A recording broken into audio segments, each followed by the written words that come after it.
Lynn, thank you very much for talking to me. I really, really appreciate it. First of all, I really loved this book. It was a romp of a read. I had to laugh out loud and wonder and research. So it was one of those books that really just challenged and entertained me all the way.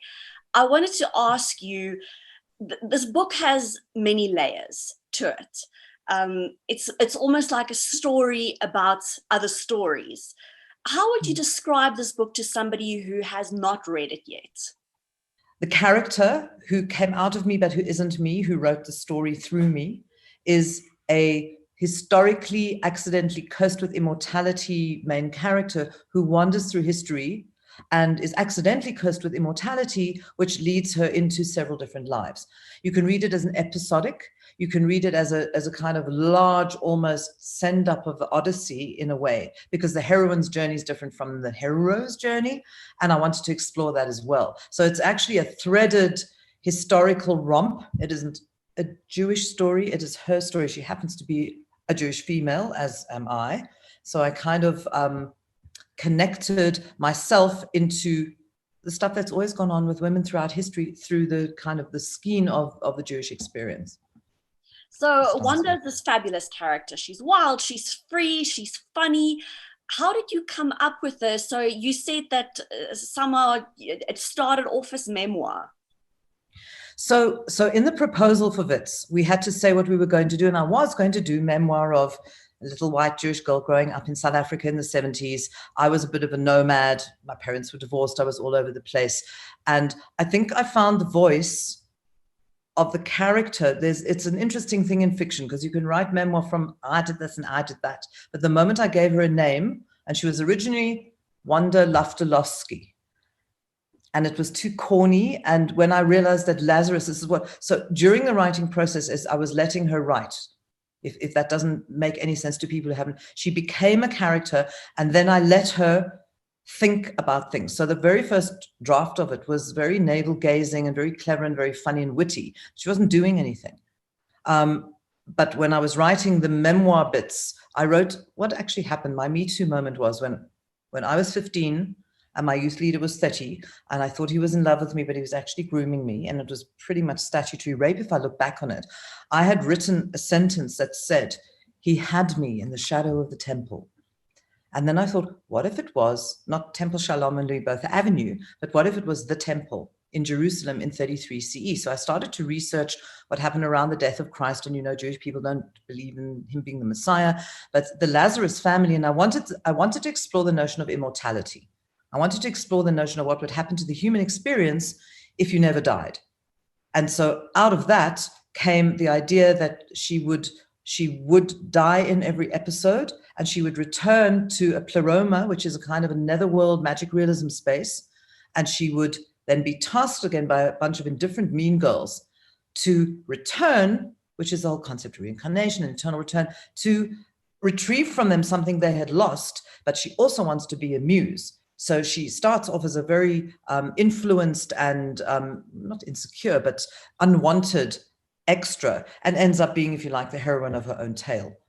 But it did start off with, so just to go back to the Me Too experience, when I realized that he had me in the shadow of the temple, and the me wasn't me, Lynn, and his name wasn't, I won't tell you because I got my revenge by writing him into the script, was that I was in effect channeling this Me Too time as a younger version of myself, but who wasn't me.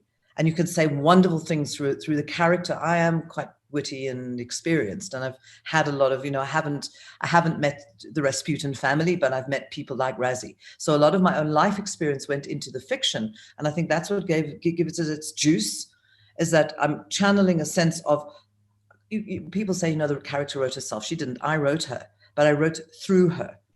And I think that putting her back into history took away the idea of me as a young modern teenager. I rather retrospected her. And then it was the Lazarus name. And I realized, so in the Bible, you've got you always hear about the rebirth of Lazarus. Lazarus in the Bible had two sisters. One was called Miriam and one was called Martha. And Miriam is actually Wanda. She doesn't like to, in fact, they call her Mary. there's no Jewish people called Mary. I don't know where they got Mary from the Bible, but Mary and Miriam are the same. So I actually kind of inserted her into that history. She's the girl that spreads the nard all over Jesus's feet. And that sort of thing Wanda would do. But why? Because she tripped on the amphora that was lying on the floor, which is actually something that has actually happened. So by giving her a historical kind of basis, I could actually then use her as a not me. It was like a one step removed from my own personal life. And then like I said, the first year was character writing. A lot of sex started happening. Not, it wasn't my fault. And in fact, because sex is a woman's agency in the world and women don't behave like men, there's a lot of that in there because I wanted her to have sovereignty over herself, but she's always failing and just not quite getting it until the end, and when she does find her own voice, if you like to call it that. So the book is obviously very rich in Jewish mythology and Jewish culture. And actually, initially, I tried to look up everything because I felt a bit overwhelmed by it. And then I actually realized that it's not necessary, that you can actually infer meaning from it quite easily. But I do want to ask you about the myth of the wandering Jew, because that's so central to the story. What is that myth, and how did you turn it around to make it a myth about a woman? Okay. So I must say to you that I was a Jewish person raised in a very un-Jewish environment. I was raised in Scotland. We were the only Jews in Scotland, almost. And I would often have slightly anti-Semitic questions asked me. I didn't think of them at the time, like, are you a Jew? And then finding out and going home to my mommy and say, Mommy, am I a Jew? And did we kill Jesus? And it was a really strange thing as a little kid to be sort of selected for something I had no idea of. So the Wandering Jew, the Wandering Jew myth was an anti-Semitic glyph that was made up in the Middle Ages by monks to justify what was happening socioeconomically in the country. So the Jews ate Christian babies and the Jews poisoned the wells. There was always a scapegoat. And it's been fascinating to me throughout history that the Jewish people, because they were other and because they were implanted and because they were wanderers, were blamed for everything of the ills of the entire society that has come through to this day. But what if the Wandering Jew was a woman? So if you look at Doré etchings and stuff like that from that time, he's a hook-nosed, smelly, hunchback outcast who wanders about the fields, who doesn't cast a shadow. He's revolting. He's seen as, it's almost like the German Nazi propaganda that's happened through the ages. So I thought, well, what if she's fairly physically attracted, slightly sexually charged, but goes on the similar journey through the ages to experience how the world would see the Jewish people, but also a female. So I kind of inserted her into the myth of the myth of the Wandering Jew is pretty much how anti-Semitism has survived through the ages, because who did it? I was asked once where my horns were, seriously. And in fact, if you look at the Moses, there's a Moses statue by Michelangelo that has horns, which is a kind of a halo-y idea because, it's coming down from heaven, whatever. He was, and in fact, it's interesting because there is still that image of the hook-nosed, smelly, etc. Jewish person, but she wasn't Wanda.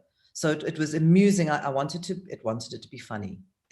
I was taking a very serious subject very, very lightly. And if it wasn't funny for a reason, then I would remove it when it got too deep or too explanatory. And it's interesting what you say about you can look it up or not look it up. I was very careful to, some people have said the Yiddish is difficult. I might put a glossary in the ebook, but it doesn't really matter if you don't know what a shaitel is, because it's in context of it's no skin off my shaitel. And we knew that we were talking about wigs or hair coverings, which is also, again, and the woman's voice being silenced was where I wanted to thread it in, because if you look back on history, it's very interesting. I mean, we know as females in this world that our stories have been silenced, and also because of religion.